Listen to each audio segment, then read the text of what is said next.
Hello, and welcome to the start of our 2025 Live Well Bethel Park program. I'm Bethel Park Assistant Municipal Manager Jab Burns, and today we'll be discussing the important topic of identity theft with our Bethel Park Police Department Community Resource Officer, Amber DeFranco. Protecting ourselves against identity theft, knowing how our information has been breached, and learning more about what we can do if that occurs has become increasingly important. So let's get started and learn more.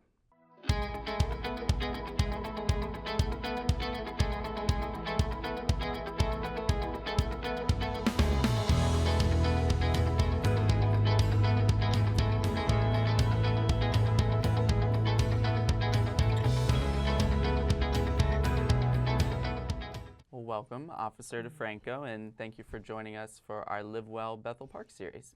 Let's start by having you introduce yourself and telling us a little bit about your background. Yeah, thank you for having me. So I am the Community Resource Officer for the Bethel Park Police Department. I've been with Bethel Park for a little over 2 years now. However, I've been a police officer for 15 years. I started my career with the City of Pittsburgh Police Department. I was a patrol officer there. I was a detective for a couple years, spent 5 years on the mounted patrol, and then just kind of wanted a career change, so I came over here to Bethel Park. On the critical incident response team over here as a crisis negotiator. And last summer, I got the great opportunity to become the community resource officer. So I absolutely love it. And that's what brought me in here today. So again, thank you for having me. Wow, yeah, thank you for being here, and we're glad to have you on the team. Yeah, thank you. Can you explain what identity theft is and what types of theft can occur for an individual?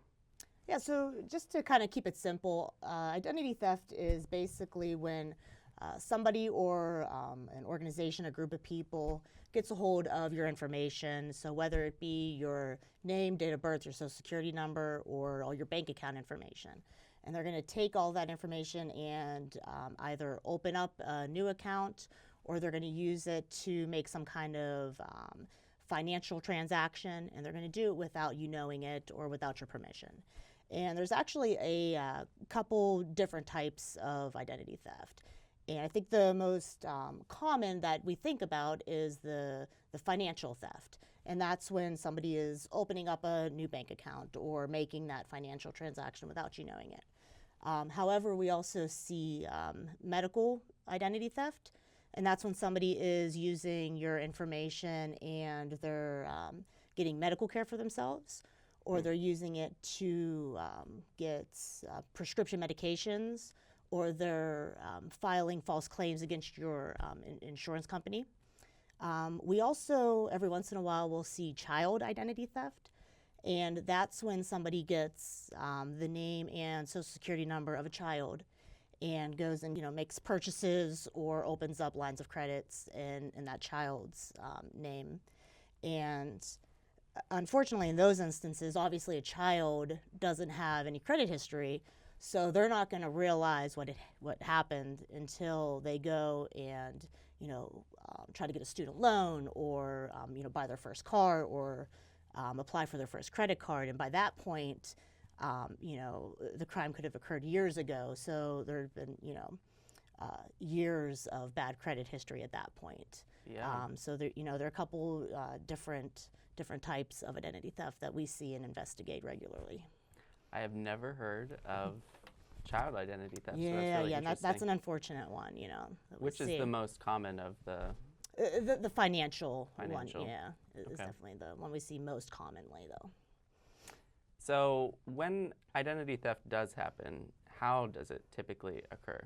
Yeah, so, unfortunately, there are so many different ways, in today's society that our information can be compromised just because there are so many different locations that we have our information. I mean, when you think about it, where your information is stored, your doctor, your insurance company, your place of employment, your credit card companies, your banking institutions, they all have all your information.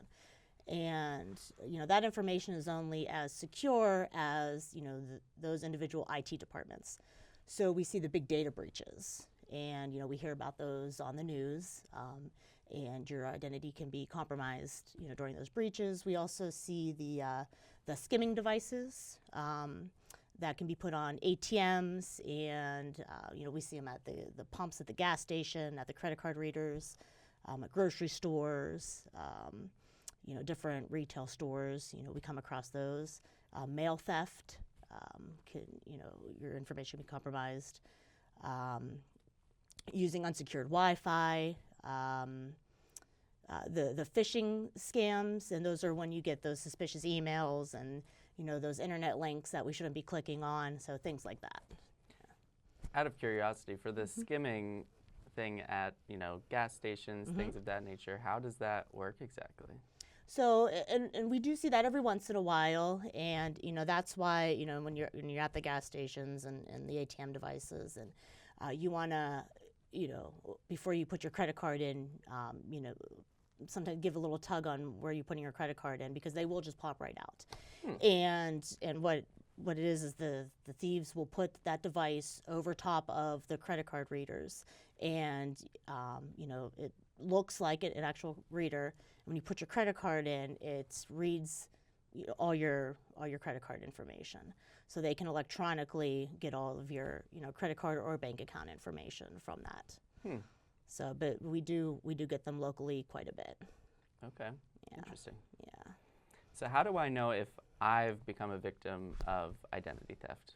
So unfortunately, a lot of times we don't realize we've been victimized until we see the financial loss, or we see the negative impact to our credit report or our credit scores. So that's where you're going to be alerted. So the unusual activities on your account, or your credit score is going to go increase or decrease significantly. There's going to be a red flag there.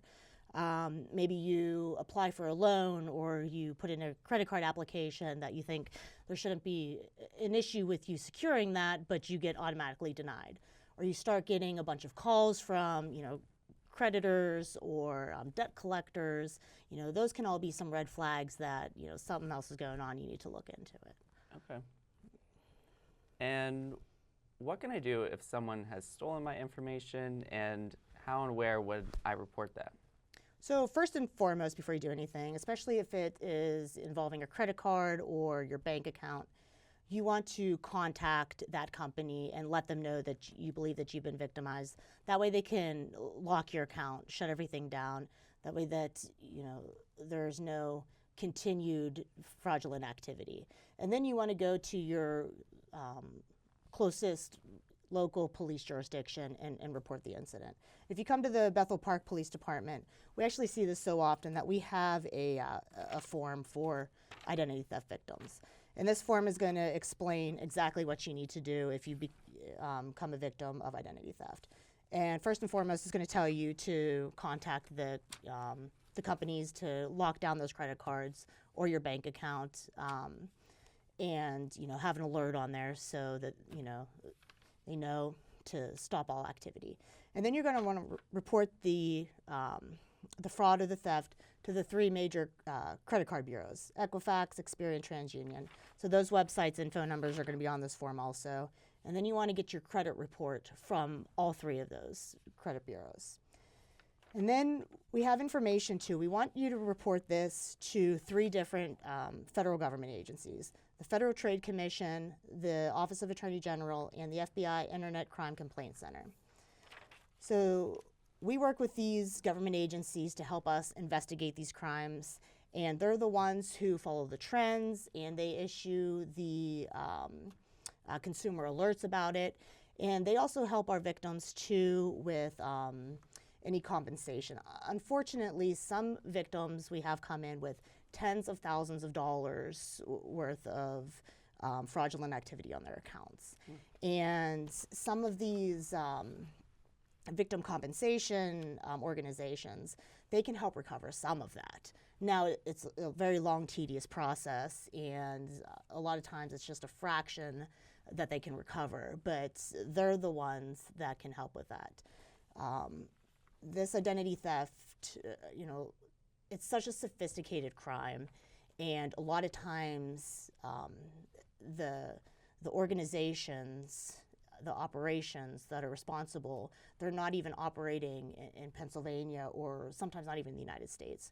So we rely on our government partners to help us investigate these crimes. So that's why it's really important to get that information over to them. But your local municipality will help you, with the initial report and help guide you kind of, in the direction of where you need to go after, you file the initial incident and kind of see where we're at, because every incident's different. So Right. some can be investigated locally, some we kind of need help from the bigger agencies with it. Okay. And information on, submitting that information to Equifax or sending it to other agencies, that's all on the form that you guys have available? Yes, Okay. it is. Okay. Yes. Awesome. And how can I protect myself from identity theft? So there's a couple just simple things that you can do day to day. First, if you happen to lose your wallet or you leave it in the back of an Uber, or you think you misplaced one of your cards, don't wait too long to report that missing. You want to shred your mail and important documents that have your personal information on it. Protect that PIN number. It might sound obvious, but don't write your PIN number on the back of your card or keep it on a Post-it note. Another thing you could do too is you never want to give a lot of information out over the phone, right? Especially nobody should be asking for your full Social Security number. A lot of time these scammers can spoof their numbers. So you might think you're getting a call from your bank or your credit card company because it looks like that's the phone number that's coming up. So if you're getting a phone call like that and they're asking for this information, what you can do is ask, what they're calling about, why they're calling, and then you can hang up and call back. You can call the number that's on the back of your card, or go in person to your bank and speak with somebody, so you know who you're talking to. So you know that you're actually talking to somebody that's affiliated with, your credit card company or, your banking institution when you're giving them that information. So, you're not just giving it to somebody who called you. Right. So just, some little simple things like that. You also want to, check your credit report pretty regularly to make sure that there's no, red flags going on with that. Is there any other red flags in like a phone conversation that kind of stick out that would just indicate that this is probably a scam? Yeah, if they're asking, like I said, they should never ask for your full Social Security number.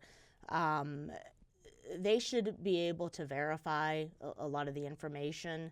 So if they're asking for, addresses that,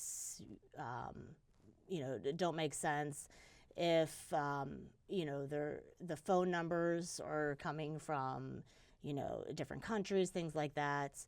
But they should not be asking for a lot of personal information because they should already have that information. If they're asking to verify, the last 4 of your Social Security number, things like that, but a legit credit card company or your bank should already have that information. So they should just need a verification for, the last 4 of your social, or, your phone numbers, basic things like that. Okay. And I know we've already discussed this a little bit, but, will identity theft impact my credit score in a lot of these circumstances that you mentioned? Yeah, so unfortunately it can, and sometimes that's how we find out that we have been victimized, is when we see that our score has been impacted.